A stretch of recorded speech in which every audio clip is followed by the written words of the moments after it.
તો મિશ્ર ઋતુના કારણે રોગચાળો વકર્યો છે। અમદાવાદમાં વાયરલ ઇન્ફેક્શનમાં વધારો થયો છે। ઝાડા ઉલટીના 160 કેસ નોંધાયા છે તો શરદી ખાંસીના કેસમાં પણ સતત વધારો થઈ રહ્યો છે। પાણીજન્ય મચ્છરજન્ય રોગમાં સતત વધારો જોવા મળી રહ્યો છે। મચ્છરજન્ય રોગો છે એના ઉપર સિગ્નિફિકન્ટ લેવલે કંટ્રોલ છે એવું કહીશું, કારણ કે ડેન્ગ્યુ મલેરિયાના કેસીસ ઘટે છે, પણ એ સાથે સાથે પાણીજન્ય રોગો જેને કહીશું કે હિપેટાઇટિસ અને ઝાડા ઉલટી ગયા મહિને 160 લોકોએ સારવાર લીધી અને ડાયરિયા વોમિટિંગમાં 140 લોકોએ સારવાર લીધી, જે એના આગલા મહિનાના કમ્પેરમાં લગભગ બાય એન્ડ લાર્જ સરખા છે। તો રાજ્યના જર્જરિત બ્રિજને લઈને મોટા સમાચાર। રાજ્ય સરકારે રાજ્યના તમામ બ્રિજ અંગેની માહિતી કોર્ટમાં સોગંદનામાના સ્વરૂપે મૂકી છે।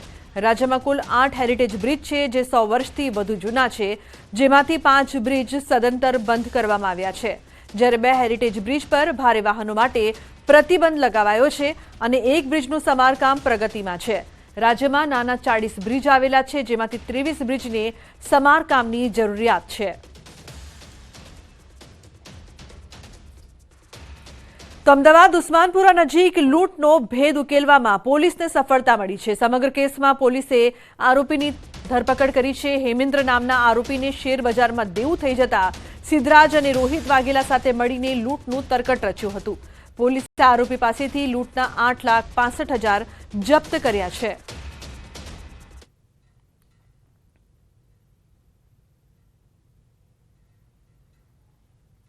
मुख्य 3 आरोपी है। एमा एक हेमेन्द्र सिंह सोलंकी है, जे असिस्टंट मैनेजर हतो एज पेट्रोल पंप में पाछळ बैठो हतो। आ पैसानी थैली एने पकड़ी राखी हती, तो एनु पण इन्वॉल्वमेंट हतुं अने एना साथे 2 अगाउना एम्प्लॉय जे हाल रजा पर हता पेट्रोल पंप में, एमा सिद्धराज सिंह वाघेला अने रोहित यादव ए 2 आरोपी हता, जे आ त्रणेयनी मिली संडोवणी हती अने ए लोकोए आखी प्लानिंग करी हती।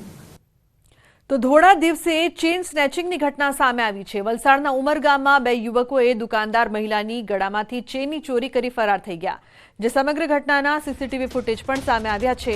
બનાવની વિગત મુજબ શહેરના નારગોલના સાગર અપાર્ટમેન્ટમાં આવેલી કિરાણા સ્ટોરમાં બપોરના સમયે 2 યુવકો આવ્યા, જેમાંથી એક યુવક ગ્રાહક બનીને આવ્યો અને અન્ય યુવક દુકાનની બહાર બાઇક લઈને ઊભો રહ્યો હતો।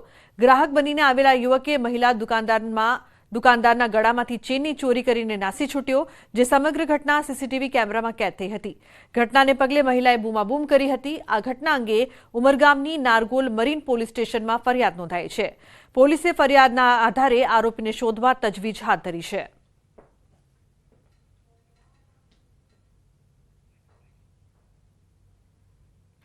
ગુજરાત યુનિવર્સિટી ઉત્તરવહી કાંડ મામલો। પોલીસે વધુ 14 આરોપીઓની ધરપકડ કરી છે। પોલીસ તપાસમાં થયા છે ચોંકાવનારા ખુલાસા। સની ચૌધરી, અમિત અને સંજય મુખ્ય સૂત્રધાર હોવાનું સામે આવ્યું। સ્ટ્રોંગ રૂમમાંથી પટ્ટાવાળાએ પેપર બહાર કાઢ્યું હતું। વિદ્યાર્થી દીઠ 30,000 નક્કી કરાયા હતા। ઇન્સ્ટા અને સોશિયલ મીડિયાથી વિદ્યાર્થીઓનો સંપર્ક કરતા અમિતસિંહની ઓફિસમાં જવાબો લખાવ્યા હતા। 11 જુલાઈ ઉત્તરવહી ગુમ થવાની ફરિયાદ નોંધાઈ હતી।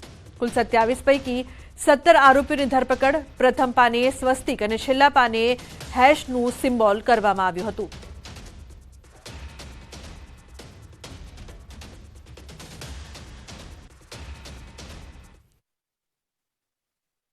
ત્રણ દિવસ અગાઉ પહેલા તો સ્ટુડન્ટ સાથે મીટિંગ થઈ હતી, એમાં બધાને પ્રોપરલી આ લોકોએ બ્રીફિંગ કરી હતી। મેઇન જે 2 જણ જે આ બ્રીફિંગમાં ઇન્વોલ્વ હતા, સની અને અમિત, જે મુખ્ય માસ્ટરમાઇન્ડ હતા, એ લોકો બ્રીફિંગ કરતા હતા કે જે ઉત્તરવાહી છે એમાં પહેલા પાના ઉપર સ્વસ્તિકનું સિમ્બલ કરવાનો છે અને જે છેલ્લા પાના છે એમાં એ લોકોને હેશનું સિમ્બલ કરવાનું છે, જેથી કરીને જે અંદરનો સ્ટાફ છે એને ખબર પડે કે આ આન્સર કોપી આપણે કાઢવાની છે।